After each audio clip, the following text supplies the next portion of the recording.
Representative Eli Crane. Thank you. Thank you guys for coming. It's an honor to be here. Thank you, Matt and Ms. Stefanik, for leading on this. You know what I love about this? Watching where President Trump is at in the polls. I love it because it shows the American people don't trust you guys. And they shouldn't, because you guys are full of it and everybody knows it. There's a few honest journalists in this town, but they're very few and far between. You know how I know it wasn't an insurrection? Because he hasn't been charged with insurrection.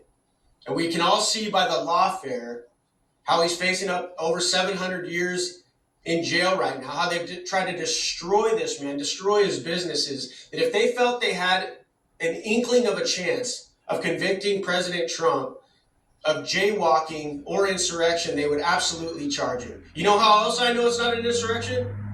Because this is the first insurrection in the history of the world where the people that were a part of it were unarmed. Pretty hard to do if you walk around and see how many individuals are carrying firearms.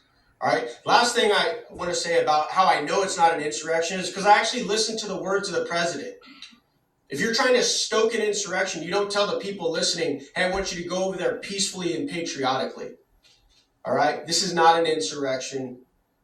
What it is a party that's scared to death of this man because he's America first, and he's shown time and time again he's willing to bust up the swamp, and he continues to beat you like a drum. That's what this is really about.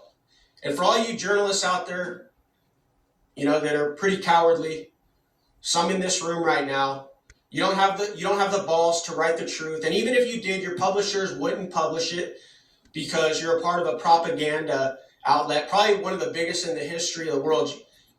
If you had any courage, I want you to ask some questions about that day, January 6th, that we keep talking about. Why has the pipe bomber not been caught yet? Huh? Why has the pipe bomber not been caught? The one individual that could have committed multiple mass casualties has not been caught yet. Go follow some of Beatty's reporting over at Revolver News. He's got some evidence for you guys. What's going on up here with January 6th is there's a pretty big cover-up actually going on up here in Capitol Hill about some of the involvement of our government, and it's quite unsavory. And I want to acknowledge Rep. Massey's work on this lately and others who have been trying to get to the bottom of it. But here's some other questions for you journalists to ask. Why did it take so long for Ray Epps to be charged? Go watch videos of Ray Epps on that day and how he was stoking the entire thing and how long it took him to be charged. And yet there were so many people that were brought into the DC jail, and they're still there to this day. So if you guys want to ask some questions, those are some questions. But the bottom line is we all know President Trump did not commit insurrection, and he's probably going to be the president of the United States once again. And so I'm happy to be a part of this resolution. I'm happy to support the president, and I'm happy to call out all you little cowardly liars in the press.